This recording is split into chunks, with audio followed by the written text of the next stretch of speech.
तीन बहुओं के रवैये से सासू माँ बहुत परेशान थी।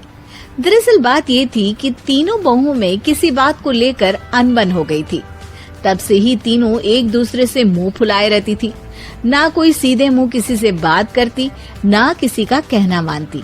पड़ोसी भी इस बात को जानते थे और जाने कैसे कैसे बातें भी करते।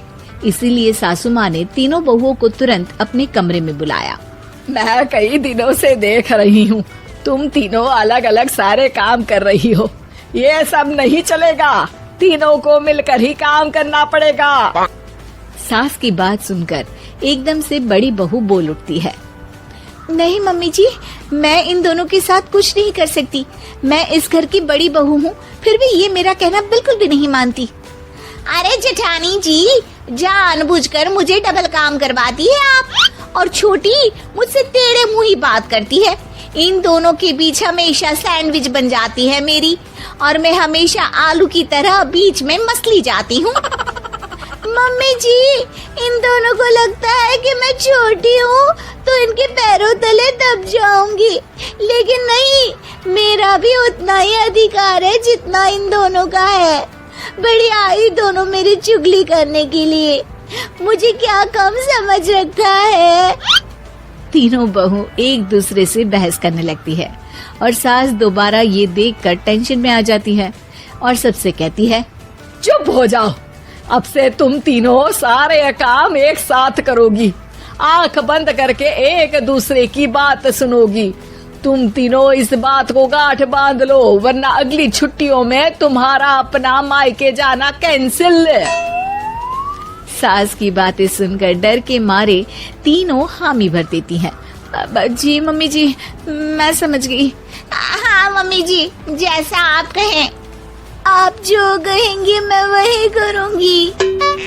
तीनों बहू सास की बात को गांठ बांध लेती है और वादा करती है कि अब से सारे काम वो तीनों एक साथ मिलकर ही करेंगी। ये सब देखकर सास खुश हो जाती है और वहाँ से चली जाती है। नीचे जाकर वो देखती है कि घर में शर्मा जी आए हुए होते हैं।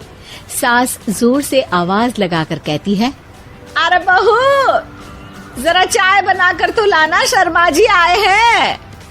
सास की बात सुनकर तीनों बहू तुरंत किचन की ओर भागती है और चाय बनाना शुरू कर देती है। मुझे तो एकदम मसाले वाली कड़क चाय पसंद है, तो हम शर्मा जी के लिए मसाले वाली चाय ही बनाएंगे।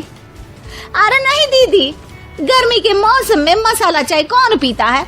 मैं तो शर्मा जी के लिए इलायची वाली चाय ही बनाऊंगी। ये कैसी बात कर रही हैं आप दोनों? मेरी मम्मी ने सिखाया है कि मेहमान को ज्यादा दूध और शक्कर वाली चाय देनी चाहिए, वरना वो घर वालों को कंजूस समझते हैं।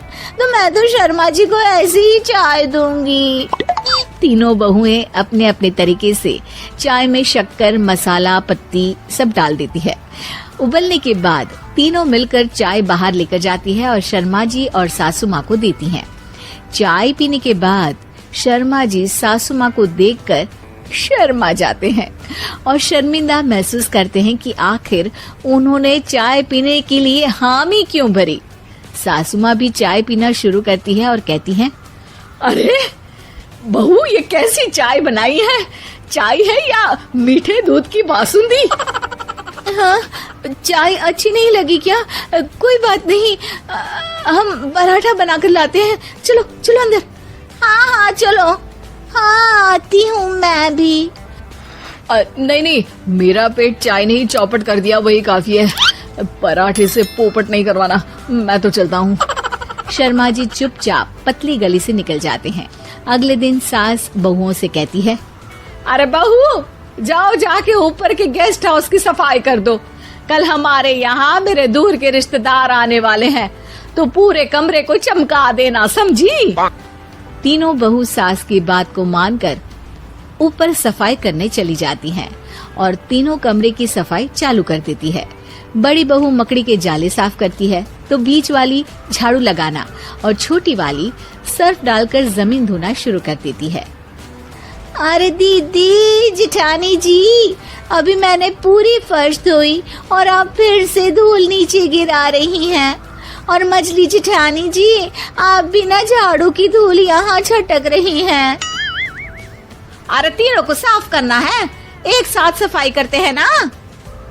अरे वही तो, हम साथ साथ हैं, घर साफ साफ है। तीनों बहू ऐसे ही काम में उलझ जाती है और 2 घंटे तक एक ही कमरे की सफाई करती रहती है। बहुत देर से अपनी बहुओं को ना देखने के कारण सास ऊपर कमरे में उन्हें देखने जाती है, लेकिन कमरे में घुसते ही वो गीली फर्श पर फिसलने के कारण नीचे गिर जाती है। ओरी मोरी मैया, हड्डी मरोड़ के रख दी। आए मेरी तो कमर ही टूट गई रे। तीनों बहुएं सास को उठाती हैं और बिस्तर पर सुला देती है। अरे मेरे हाथ पैर दर्द कर रहे हैं, दबा दो, आराम मिलेगा। हाँ जी माँ जी। अरे जी माँ जी, जी माँ जी। और तीनों बहुएं एक साथ सास के हाथ को दबाना शुरू कर देती हैं। माँ की तो चीख ही निकल जाती है और नतीजा ये होता है कि सास के बचे हुए शरीर में भी दर्द उठ जाता है। हाय राम, ये क्या कर दिया तुम तीनों ने। अरे मेरी तो किस्मत ही फूटी है कि तुम जैसी बहुएं मुझे मिली। हे भगवान, पूरे शरीर में दर्द बढ़ गया है। अब तो पता नहीं कि चल भी पाऊंगी या नहीं। माफ करो, मुझे गलती हो गई मुझसे कि तुम तीनों को एक साथ काम करने के लिए बोला। सोचा था तीनों मिलके अच्छे से काम करेगी, लेकिन बड़े बुजुर्ग सही कहते थे कि 3 तिगाड़ा काम बिगाड़ा। तुम लोगों ने ये बात ना आज साबित करके दिखा दी। तुम तीनों को तो समझाना यानी मानो भैंस के आगे बीन बजाना है। तुम्हें अकेले अकेले काम करना है ना, तो अब से तुम अकेले ही अपना अपना काम करो। तीनों बहुएं वहाँ से जाने लगती है। अरे कहाँ जा रही हो? आप ही ने तो कहा कि अपना अपना काम करो, तो मुझे मुल्तानी मिट्टी लगानी है। अरे मुझे भी तो नेल पॉलिश लगानी है, मुझे ना मेहंदी लगानी है। सास अपना सर पीट लेती है और कहती है, अरे मुझे भी लगाना है कुछ। क्या माँ जी? क्या माँ जी? क्या माँ जी? तुम्हारे घर वालों को फोन तुम्हारी हरकतें बताने के लिए।